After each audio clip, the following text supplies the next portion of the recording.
What's up, YouTube? It is your boy JB, and I'm here tonight with the review for Married to Medicine. This is Season 7 Reunion Part 1.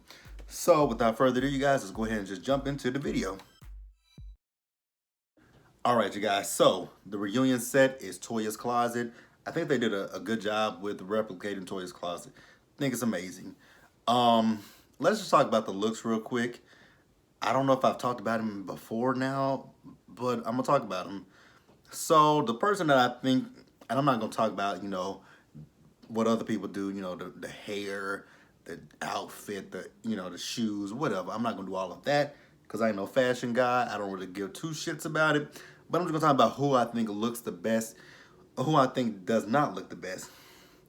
I'm going to say my best for the reunion look is actually going to have to be Quad. I think Quad looks the best I think we've ever saw Quad in the reunion. She looks fantastic. I also believe that who else looks good? Oh shit, y'all, excuse me. I think, damn, this is a hard one because Quad was like the one person that stood out to me that I liked her look. I can tell you whose looks I dislike completely. I dislike Simone's look. I don't know what look Simone was going for, but it is a mess. Only thing about Dr. Jackie that I don't like is those bangs. I just don't like those bangs.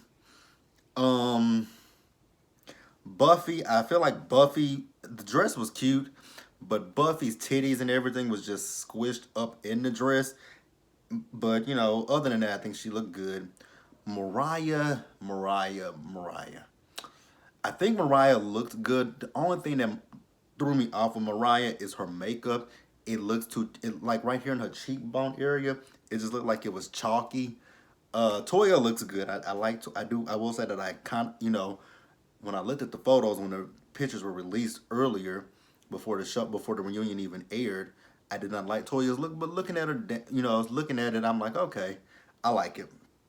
Contessa, I didn't understand.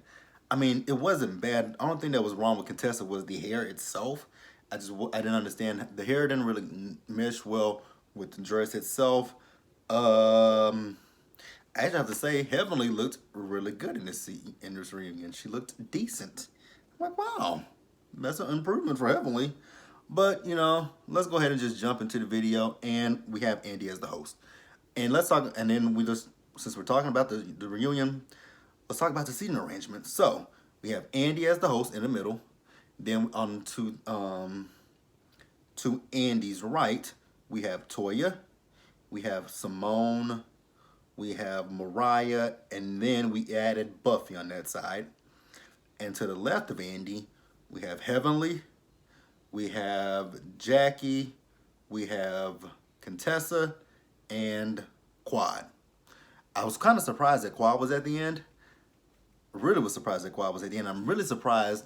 The thing that really surprised me the most is that Heavenly is right here and Toya is right here. Like when it comes to these reunions, I always think it's like for the front row, for the person that's directly to the left and to the right of Andy, either they're his favorite one or they've had a lot of drama in the season. Neither Toya nor Heavenly had a lot of drama in this season.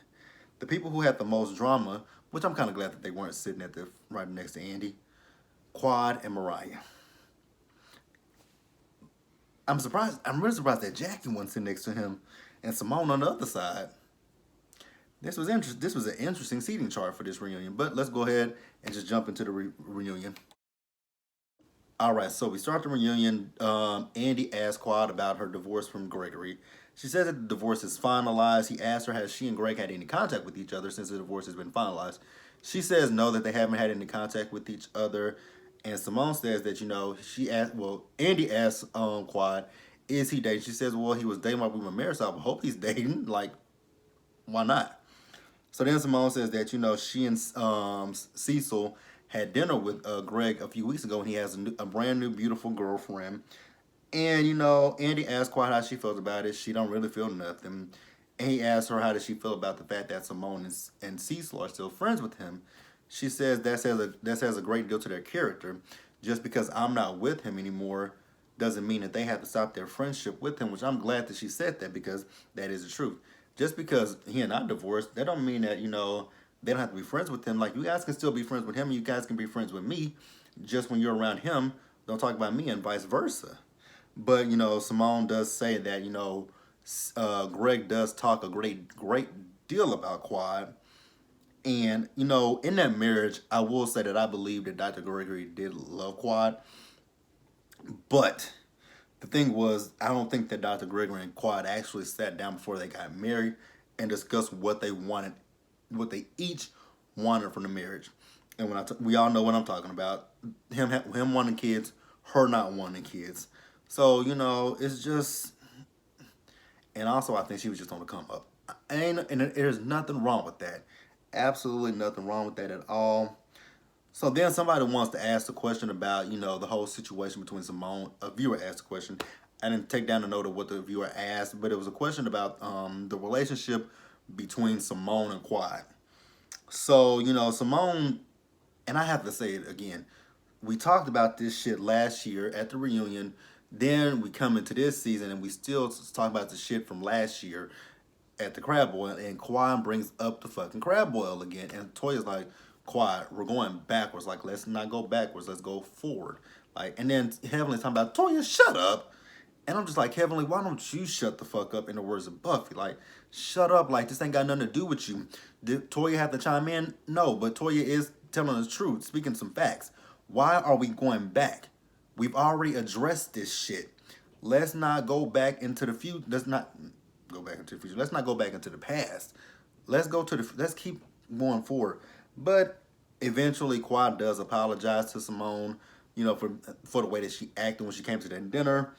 And we're done with that shit. We are absolutely 100% done. Let's please let it be in the past. Let it stay there. Let it stay. So then next we do a little montage of, Quad being the single girl this season. They talk about the whole thing about Heavenly making a joke about Quad messing with Common. Heavenly says, y'all don't believe shit that I said. I was just lying. I was just, playing with y'all. It was a joke. Then we talk about those horrible 2 dates that she had set Quad up on. And she got a little offended by the fact that the people talking, everybody talking about that it wasn't a good date. It wasn't good dates. And Toya's like, I could find somebody better. She's like, you think you can find somebody better? I'm pretty positive Toya could find somebody better than what you found, Heavenly. But that's neither here nor there. So then they talk about the hall passes again.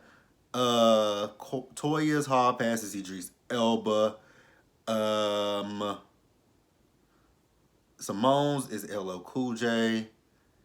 Mariah's is Adam Levine, or who else was it? J. Cole. That's hers. J. Cole. And Heavenly said, I'm going to steal from Jackie, Barack Obama. Not Heavenly, but Dr. Jackie, Barack Obama. I didn't put these in my notes, and I remembered this shit. I didn't think I would. And contestants was Odell Beckham, and who did Quad say? Quad don't have a hall pass because Quad is single. But who did she say? Oh, Jason Momoa from Aquaman. Jason Momoa. How the fuck did I remember this shit? Because so I'm gonna be honest with you guys. This first part might be short as hell because this first part of the reunion, we didn't talk about a lot of stuff. We didn't get deep into anything until the second half of the reunion. So this first half might just be nothing. But let's move on, you guys. All right, so next we move over to Toya. So we talk about Toya's miscarriage, and Andy asks the question: have she and Eugene had a conversation about that? She says yes. So from what it sounds like, Toya does not want to have any more kids, but Eugene, when they have sex, he's not practicing. And I'm like, girl, I know you did not say the pull-out method, and she did say the pull-out method. I'm like, Toya, you do realize the pull-out method doesn't work. So then we talk about the fact that the housewarming party was technically not a housewarming party; it was an outside party. And Toya's like, Toya's like, but I didn't want to show 100 people around my house. She says it really wasn't a housewarming party, it was a house celebration party. I'm like, Toya, you must not know what the definition of a housewarming party is. Housewarming, you're showing your friends and family around your home.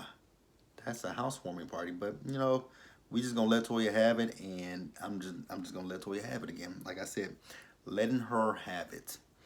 Um. So then we talk about the whole thing about Heavily saying that Toya's house, buying a house, it's not a big accomplishment. Yes, it is a big accomplishment. Heavenly was just being, her typical self, saying the first shit that come to her brain. And, Andy asked the question, okay, if Toya's house, if it wasn't such a big accomplishment, why did you then go out and make your closet a third story? Like, are you a little bit jealous of Toya? Yes, she is, but she doesn't want to admit that she's a little bit jealous of Toya.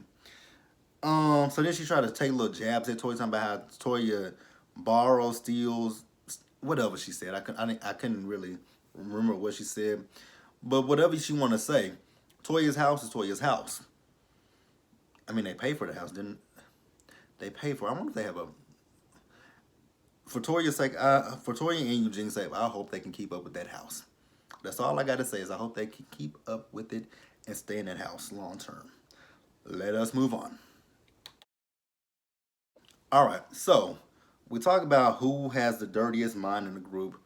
Obviously, it is Toya. And then, we talked to Contessa about her lesbian phases that she said she never had. I'm like, I beg to differ, because because you give me a lesbian tea. But we're gonna move on from that. So because somebody also brought up that the fact that they think that she might have hooked up with Dr. Britton from Married to Medicine Los Angeles. Oh my God, I'm so ready for Married. I'm actually excited for season 2 of Married to Medicine Los Angeles. We get a sneak peek in next week's conclusion of the reunion of Married to Medicine. So I'm excited for season 2. Are you guys excited for season 2? Let me know in the comment section below. So then Buffy joins the ladies. We talk about the who screams new money, who doesn't. She said Mariah and Jackie don't scream, and I'm like, I guess I could say Mariah doesn't screaming, but she does to an extent. But the people who I definitely will agree with Buffy that screams money, that screams it, Toya and Quad. Absolutely. Toya and Quad. So then we bring up the whole infertility thing, and Buffy once again says that the infertility thing just hurt her. And we talk about Jackie's apology. Now the first one in Cabo was not sincere, but those last two apologies that she gave, those were definitely sincere apologies. The one where it was just Buffy and Jackie by themselves, that was 100% sincere. And then at the finale party, that was sincere as well. But Jackie's, and then Heavenly's like, but in Cabo she did apologize, and I believe it was sincere. That apology at that table was not fucking sincere, Heavenly. So please mind the business that's, well, I guess this is the business that's paying you, but mind your business. Because that ain't got shit to do with you. I get it that you want to stick up for Jackie, but Jackie was wrong. Even Jackie in this instance said that she was wrong. Jackie's talking about how she knows how she felt watching it back, with the public. Watching it back made her feel a different type of way, and she has 3 points. She had 3 points to make. So she said she admitted she was wrong, and she apologizes to Buffy again. And she said what she wanted to do was to make a connection with her book and the stories that were in her book. And I get that, but you should have, before you even did that, you should have at least pulled Buffy to the side and asked her, like, Buffy, is it okay if I mention you mention the fact that you're not able to, and it's not the fact that she can't have kids, it's the fact that she can't carry a baby to full term. So she could have just pulled her to the side and said, is it okay if I mention this? If it's not, cool. I don't want to, I don't want to railroad you. I don't want to bombard you. I don't want to sideswipe you. I don't want to do anything that'll make you feel, you know, insignificant, insecure, anything belittle you, make you feel less than. I don't want to do anything of the sorts. That's what Jackie should have done. And then, Buffy does accept her apology. She says, you know what? Outside of this, how about we get together, sit down, talk, and work on our friendship again? And that, Jackie's like, cool, we can do that. So then Andy asks her, like, so what is the status of, where are you guys at? Are you guys planning to adopt? What do you guys want to do? What do you guys see yourself doing? So Buffy says that, with this, she says she does have 5 embryos. I think she said 3 boys and 2 girls. I can't remember what she said. And they're going through the process of surrogacy at this point. And the thing for Buffy was the fact that she just wants to be able to feel every moment of pregnancy.